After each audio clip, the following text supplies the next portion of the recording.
Saat berikutnya, asap hitam benar-benar menenggelamkan Qin Yichen.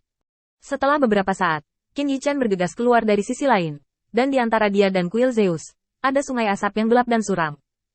Qin Yichen mengerutkan kening, mendorong kembali asap hitam yang menempel pada Yue Hui, dan kemudian melangkah mundur, menjaga jarak yang cukup aman dari asap hitam. Benda ini lebih menakutkan daripada kabut hitam, sedikit seperti versi yang disempurnakan. Bahkan alat pertahanan diri saya hanya bisa bertahan sesaat. Dewa liar yang berlari ke kuil Zeus ini lebih beruntung. Qin Yichen melihat pemandangan di depannya dengan ringan, meletakkan tangannya di belakang punggungnya, dan menghela nafas pelan. Qin Yichen masih agak percaya diri dalam perencanaan rute pelarian. Hanya saja di matanya, semua ini sangat wajar. Tetapi dewa-dewa liar ini berbeda. Mereka sangat percaya pada kemampuan Zeus sehingga mereka menerobos ke tengah semburan asap hitam ini. Belum lagi mereka, bahkan jika Qin Yichen telah menggunakan semua kemampuannya untuk menghadapi asap hitam, dia hanya bisa menahan waktu tanpa minat paling banyak. Justru karena Qin Yichen tahu bahwa asap hitam tidak dapat menargetkan kelompok dewa liar ini, jadi dia melarikan diri dari kuil Zeus. Saat sinar bulan yang dingin di sisinya hancur, mata Qin Yichen sangat serius. Lin Bai Liyun, segera kembali ke aula utama cahaya, dan jangan tinggal di bidang bintang untuk waktu yang lama. Ini bukan sesuatu yang bisa kamu lawan. Setelah perintah, tidak ada jawaban. Qin Yichen merasa tidak enak di hatinya. Mungkinkah skala orang-orang ini lebih dari yang dia harapkan? Setiap menit, setiap detik, terasa sangat lama saat ini. Saya tidak tahu berapa lama sebelum jawaban itu terdengar di benaknya. Ini Li Yun. Tuan Guang, saya tidak bisa keluar sekarang, dan beberapa anjing akan melawan saya lagi. Saya hanya menggunakan tiruan saya, jadi saya punya waktu untuk merespons. Situasinya harus sama di pihak Lin Bai. Mendengar tanggapan Li Yun, mata Qin Yichen menjadi lebih serius. Banyak orang, saat menghadapi Dewi Erik, masih ada waktu untuk berurusan dengan orang lain di bidang bintang. Mungkinkah ini untuk melawan Dewa Perang Ares sampai mati? Dengan skala lawan, Qin Yichen harus membuat spekulasi seperti itu. Skala konfrontasi ini, dalam pandangan Qin Yichen, sudah mendekati kekuatan penuh kuil. Tunggu 3 napas, dan aku akan datang ke sini. Meninggalkan kata-kata ini, Qin Yichen melihat kembali ke kuil Zeus, dan cahaya dingin melintas di matanya. Ini adalah kesempatan bagus untuk menghapus diri saya dari daftar kecurigaan Zeus. Lawannya benar-benar terlalu kuat. Dan apa yang perlu dia lakukan sangat sederhana, yaitu menunjukkannya, dan itu cukup untuk menjadi sedikit lebih kuat dari dewa-dewa liar ini. Jika bukan karena penguasaan ketuhanan Qin Yichen, dia tahu bahwa orang yang Zeus cari pasti dia. Qin Yichen bahkan akan bertanya-tanya apakah Zeus salah sasaran. Dia membuka tangannya dan melukis garis di udara. Qin Yichen tidak peduli bagaimana ksatria kedua memandangnya. Dia hanya melambaikan tangan dan lingkaran teleportasi muncul di depannya. 1 langkah ke depan, saat berikutnya, Qin Yichen muncul di samping Li Yun.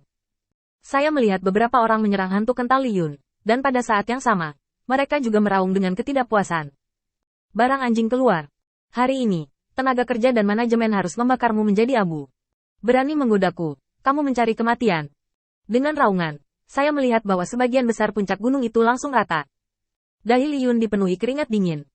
Ada lebih dari 100 lawan di lapangan, dan di bawah serangan bersama, tempat persembunyian Li Yun mengalami beberapa serangan. Tepat di bawah kaki Qin Yichen, ada sepotong tanah hangus, dipenuhi asap hitam. Tetapi jika Li Yun bergerak sedikit pun, dia akan ditelan oleh asap hitam. Qin Yichen menarik Li Yun dari tanah. Sepertinya kamu memiliki pemahaman baru tentang keterampilan yang aku ajarkan, yang sangat bagus.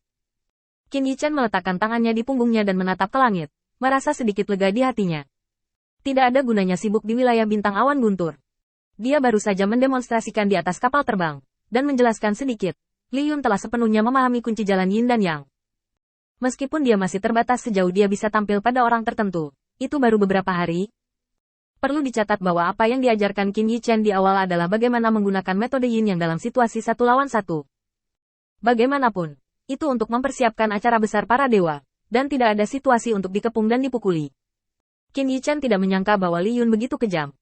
Dia benar-benar menggunakan jalan Yin dan Yang pada ratusan orang ini pada saat yang bersamaan. Membutakan pandangan mereka.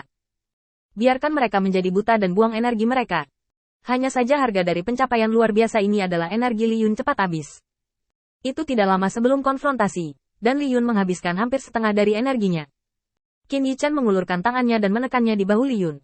Oke, kali ini, saya hanya akan menunjukkannya sekali. Dengan pikiran Qin Yichen bergerak, mereka berdua masih berdiri di tempat, tetapi hantu telah bergegas dari bawah ke atas. Dia melambaikan pisau gila Xuan Bai di tangannya, langsung menebas Antek. Bunuh dia. Jangan biarkan dia begitu sombong. Saat suara itu jatuh, ratusan orang yang semula bersama di langit tiba-tiba berbalik, dan masing-masing menunjukkan artinya kepada teman mereka. Saat berikutnya, hampir semua dari mereka terluka. Sudut mulut Qin Yichen sedikit terangkat. Bajingan semacam ini tidak memiliki kemampuan untuk membedakan lawan, jadi ada baiknya menipu sampai mati secara langsung. Orang yang menggunakan cara yin dan yang tidak boleh pusing dan tidak jelas. Mereka harus memahami kebenaran, dan kesemek memiliki menjadi lembut dan mencubit. Li Yun menatap kosong keanehan langit, dan bingung untuk sementara waktu. Pada akhirnya, dia mengerti cara yang digunakan Qin Yichen, tetapi dia baru saja mengubah identitas musuh yang dilihat orang-orang ini. Ini adalah metode yang sama yang dia gunakan sebelumnya. Tapi bagaimana dengan sedikit lebih jauh? Mengapa orang itu ditembak jatuh secara langsung? Bagaimana Lord of Light melakukannya? Tepat ketika Li Yun bingung, Qin Yichen berbalik dan pergi. Ayo pergi, aku akan membawamu menemui Lin Bai. Saatnya membawamu keluar dari tempat neraka ini. Qin Yichen cukup bermartabat. Untuk menghadapi sekelompok antek, gunakan cara yin dan yang, dan efeknya tidak signifikan. Dalam harapan awalnya, 100 orang ini harus mati pada saat yang sama.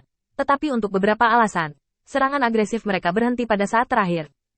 Mungkinkah cara yin dan yang, aturan dunia, telah disiapkan untuk pencegahan? Sepertinya orang-orang ini telah melakukan banyak hal untuk mempersiapkan kuil Zeus. Sepertinya di air berlumpur ini, jika kamu tidak dapat berpartisipasi, kamu tidak akan berpartisipasi. Terlepas dari kurangnya keyakinannya, Qin Yichen sudah menjadi dewa liar standar, dengan ketuhanan dan orang percaya. Dia lebih tahu apa artinya dia sebagai dewa. Kekuatan kepercayaan, aturan dunia, dan sekarang, bahkan jika pihak lain mengecualikannya, adalah mungkin untuk melawan dua metode ini, dan pihak lain dapat dikatakan siap sepenuhnya.